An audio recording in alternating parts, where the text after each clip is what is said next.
Everyone wants to make good investment decisions. Who doesn't, right? But one thing that you might have heard of is you might have heard of index funds and you might have heard of target date funds. Maybe it's in your 401k, maybe you've been doing some research online.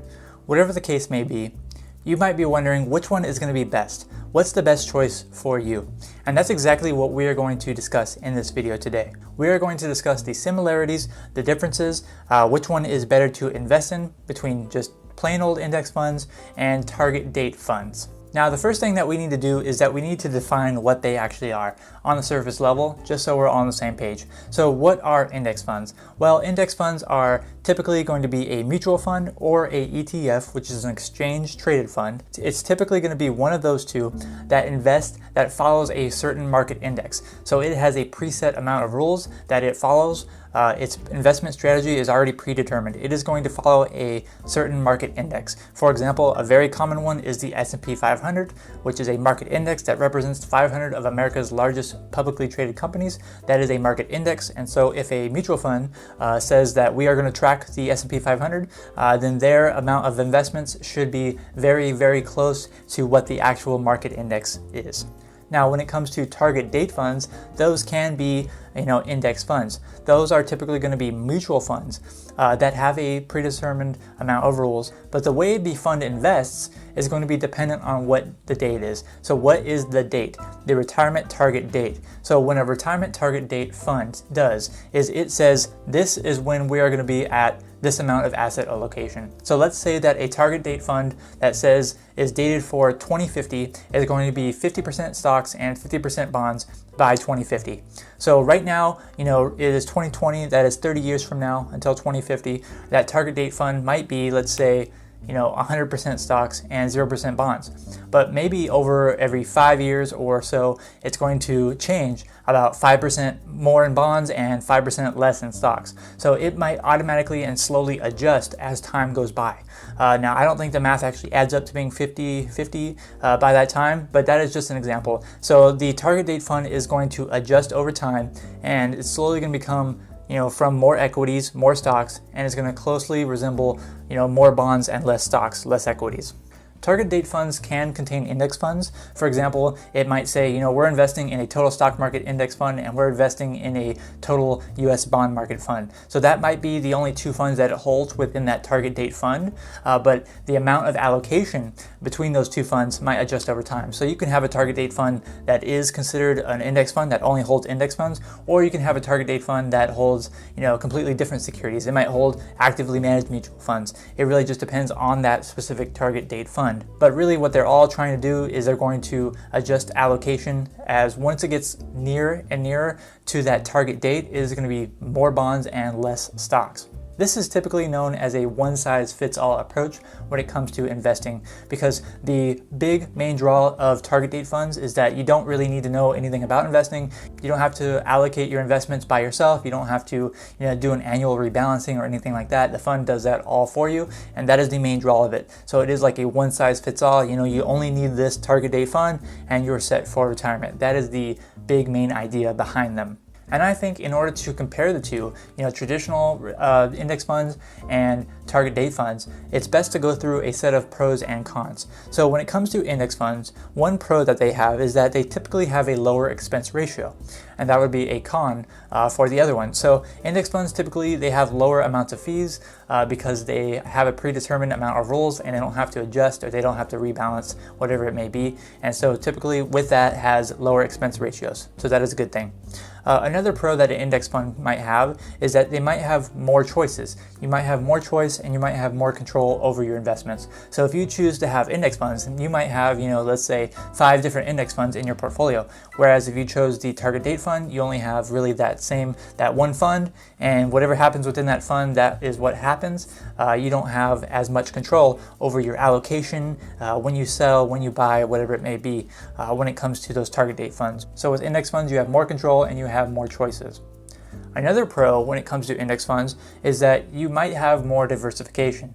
Now, of course, that's going to be dependent on what kind of index funds you're investing in, and it's going to be dependent on what that target date fund is investing in. If a target date fund invests in the S&P 500 and the total bond market index, and you get an index fund that is the same thing, then that's going to be obviously very, very close. The same amount of diversification, but you might be able to achieve a higher level of diversification if that's more important to you with individual index funds rather than a target date fund. Going to the other side with a target date fund, a pro that you might have with them is that you really have pretty much zero work involved. All you have to do is, shovel your money into that fund and everything is done for you on the back end. So you really don't have to do any work. You don't have to do any annual rebalancing or anything like that. And so that might be a really big draw to those kinds of funds. Another pro is that they have automatic allocation. So I just mentioned that you have no work involved, and another one is you don't have to allocate your funds correctly. You don't have to monitor and be like, okay, oh man, my asset allocation is really out of whack because the market is making large fluctuations. You don't have to worry about it because the way that it is going to automatically allocate is going to be automatic based on what its rules already are. So if the fund says that they are going to become 5% more bonds every 5 years, then that's what it's going to do automatically. Another pro that might come with those target date funds is that there is no real learning curve to consider what is a good investment. So once you learn that the target date fund, maybe it has everything under the sun, all stocks and all bonds in the United States, whatever it may be. Once you learn that it has that, you just put money into it and you invest, and you have really no work to do, nothing to do. And so there's not really much learning that needs to occur when it comes to selecting that as an investment. And perhaps one of the most important questions to ask is which one is a better investment? And we are going to get to that in just a second. But before we do, I just want to say if you're enjoying this video so far, make sure you like it, make sure you give it a thumbs up. It really does help me out and I really do appreciate it. While at the same time, consider subscribing to the channel and putting on that bell for notifications, because every single week I'm putting out new videos about personal finance and I just know that there's something I can help you with. So make sure you're subscribed because you don't want to miss them. Now, let's go back to what is going to be a better investment. And now, of course, this is going to depend highly on individual factors, but I'd say overall that index funds are a better investment than target date funds most of the time. So for most individual investors, I think that selecting individual index funds might be a better option than a target date fund.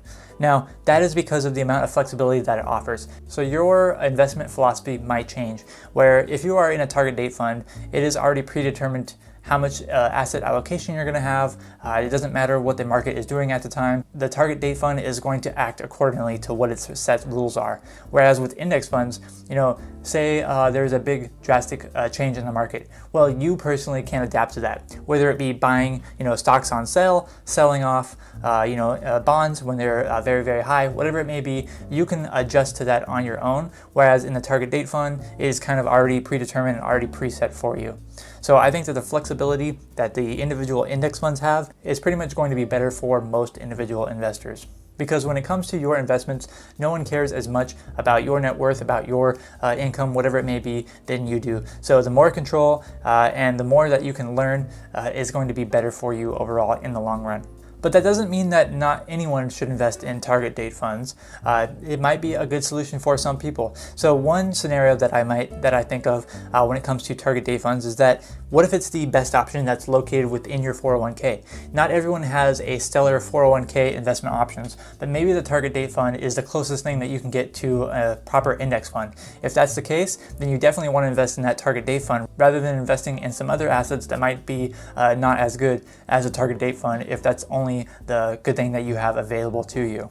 And another reason why you might want to invest in a target date fund is that maybe you don't have the knowledge now to select the index funds and properly plan your investments and your asset allocation and all that. Maybe you don't have the knowledge on that now, but you want to get started today. And I think one of the best things that you can do when it comes to investing is always get started, always take action as soon as possible. And so if that means investing in a target date fund, then it's definitely not going to be a bad investment because it's already a pretty decent investment to start with. And getting started today is one of the best things that you can do. However, when it comes to traditional index funds, you might be asking, who is it going to be better for to invest in index funds? And the answer really to that, in my opinion, is almost everyone. So almost everyone should probably have some money in index funds, especially broad-based index funds. If you trust in the overall U.S. stock market, if you trust, all in U.S. businesses, that they're going to pay their debts when it comes to bonds and that they're going to increase in value, increase their profits over time. If you entrust in American business, and even international business in some countries, if you have strength and confidence in those abilities of those countries, including the United States, to develop, to grow, and to progress, then I think that most people should probably invest some money into index funds. It doesn't mean that it has to be the primary strategy of everyone, but I think you can't really go wrong as an individual investor with index funds. But there's so much more to learn when it comes to investing, when it comes to saving money and growing your net worth. And that's why if you haven't watched this video already, you need to watch How to Achieve Financial Independence in 10 Years or Less. It's a complete blueprint to becoming a master of your own cash flow. Thank you so much for watching this video. I'm Zach from OnCashflow.com, and I hope to see you next time.